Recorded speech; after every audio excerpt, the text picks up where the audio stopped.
Hello and welcome to the show. My name is John and today I'm checking out the Sony A7 Mark II, the latest and greatest addition to this channel. Let's check it out. So hey guys, and how are you all doing? My name is John and I recently upgraded my daily driver camera. Now prior to this thing that I have here with me today, I've been using the Canon 1300D, a decent entry-level DSLR. Now it had all the basic and decent features and also pretty good specs for its price point. I mean, it was only 300 bucks and had an 18 megapixel CMOS sensor. Now it was a crop sensor at APS-C size to be precise, and it was also, Canon's entry-level basic camera. But I thought that it was an upgrade time because even though it did cover the most of the needs, I felt like I desired more from my camera, not only for those videos, but also for me personally when taking photos. Now, for my opinion, mirrorless was the only way to go. The reason for that is because I got to use a mirrorless camera over the summer, the Sony A7R Mark II to be precise, and I overall fell in love with it. Now, fast forward a couple of months, I had a conversation with a friend of mine about cameras and I really thought it was time to make the upgrade. Now, there are many reasons I prefer mirrorless, first and foremost being its compactness and its size, which really helps me when traveling especially. And I also adore and really like the EVF, the electronic viewfinder. Now, if you were by any means a sports photographer, you would probably hate the EVF for the simple reason that you don't have a live and really sharp and quick response and refresh rate. But for me, which I'm doing landscape and portraits in some cases, is really good considering that I can actually nail focus even at really dark situations where I normally wouldn't be able to see how my end result would look like. On top of that, I can also get to have the chance to, after I take a shot, to actually preview it live onto the EVF instead of having to look at the screen, so I know if my aperture and also my exposure is right, which are really things that are really good to see live and actively, which really help me take more photos and be more efficient. But enough about general things, let's turn to the design. Now, one thing which is really nice about Sony A7 cameras is the fact that they keep all the same design, plus or minus a few features, they generally have the same design, but I overall really like the A7 Mark II. It's a nice compact design and it's day and night compared to the Canon 1300D's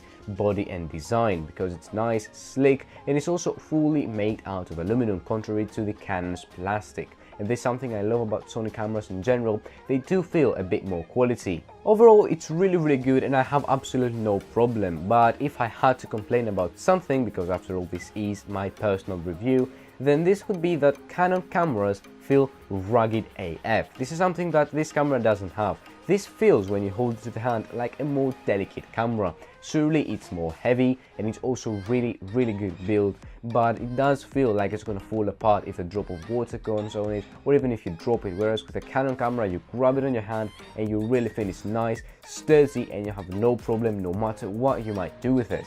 But not to be confused, these Sony cameras, these professional grade cameras, are also weather sealed, so have no problem with day-to-day accidents. But it's better to be safe than sorry, don't forget that. Usability wise, as I said, I've been shooting Canon for the past 2 years, so I was really used to the ecosystem and generally menus and stuff like that. Now, compared to the Sonys, it's absolutely day and night. The system is really tough to go around and honestly I have trouble a lot of the times to actually use sandwich features, which is not really a good thing for such camera. But after you get used to the whole menu system, which from my experience was 1 or 2 days, you can really nail all of its features. And another thing I really like about it is the fact that you can actually customize virtually every single button of your camera to what you like, from the focus button to the shutter button to whatever, to all the dials and everything, which is really good considering that you don't want to find yourself after in the middle of a shoot, let's say, fiddling around the menu system because you will really have a lot of trouble getting around it. The screen of the camera can be tilted up or down and also get a bit out, which is really nice when you take low angle photos, but it doesn't swivel to the right or to the left. It doesn't generally extend for selfie type videos, including things like this one, so I can't really see myself when recording.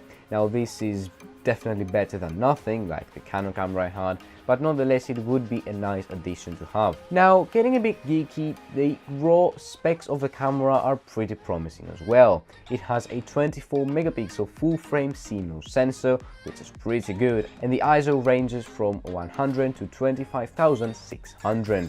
Now this is an extremely high ISO that you would probably never shoot at, but it's good to have there because you can tell that this camera can almost see in the dark. More of that later. It can also shoot 1080p video at 60 FPS with the XAVC codec, which records more information and has a better compress rate, which is really nice when recording videos, and you want some great high quality, picture profiles and things like that, but I don't really want to get into detail for those things. Now, video-wise, its performance is really good. It has a great 1080p, it produces a great result and also gives you a lot of information and minimum noise when color grading, even when heavy color grading.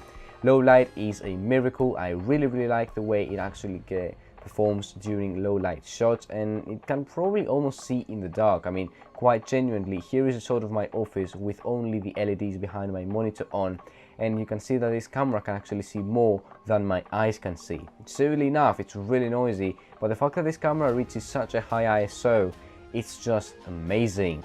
Also, speaking of noise, if you take a look at the video you're watching right now, it is color graded indeed, but keep in mind that this is a video taken with an ISO of 1600, which is the minimum of S-Log2. Another great feature is the image stabilization. This camera rocks a 5-axis stabilizer right on the sensor of the camera, meaning no need for a good lens. Now this is really nice to reduce shakiness, especially when doing video as well, even in low light. And also I really like the fact that if you pair it with a good Sony lens that does have this feature, optical steady shot, stabilization as well, you will get amazing results. Photo wise, it's probably the reason that really made me get this camera. It's 24 megapixel full frame sensor. Low light is once again really good, and 24 megapixels are good no matter what you do. Even if you mess the shot up and you have to crop in way too much, you have absolutely no problem doing so.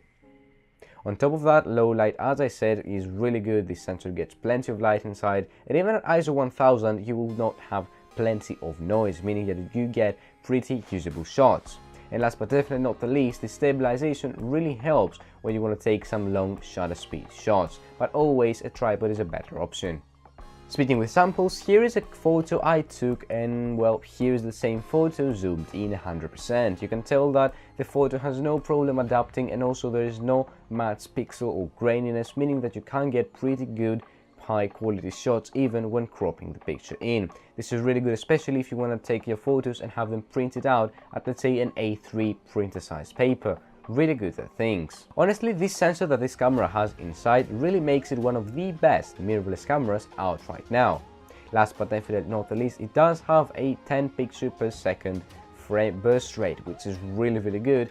Now, it's not really the kind of sports photographer camera, not that a sports photographer would probably go for a mirrorless camera either, but overall, if you're going to take some fast moving subjects, you will have no problem. So the bottom line of this thing would be, is this investment of a camera worth it? And I would say that if you're an enthusiast for cameras, if you want to get yourself into the mirrorless game, or if you really like mirrorless cameras, then this is definitely a good thing. It's not really that expensive compared to something like the A7R or the A7S Mark II, but yet again it does have some great features like 1080p 60 FPS video, 24 megapixel full frame sensor, and of course great professional grade features. Now don't forget that this camera is a professional grade camera. It's used by many professionals and also has some pretty great and promising specs. So this is not to be confused, because it's meant to be the entry-level full-frame professional camera. And I say professional probably 4 times in one sentence. That's an achievement. But anyways guys, that's about gonna do it for me in this video. If you like it, be sure to drop a like and also subscribe and hit the bell icon, because I upload twice a week rather interesting tech videos. Also guys, I'm gonna be uploading some other interesting content with this camera, so you might as well make sure you check those out too. If you've missed the previous video, go ahead and check it out after this one finishes, and I'll see you again in the next video. Goodbye.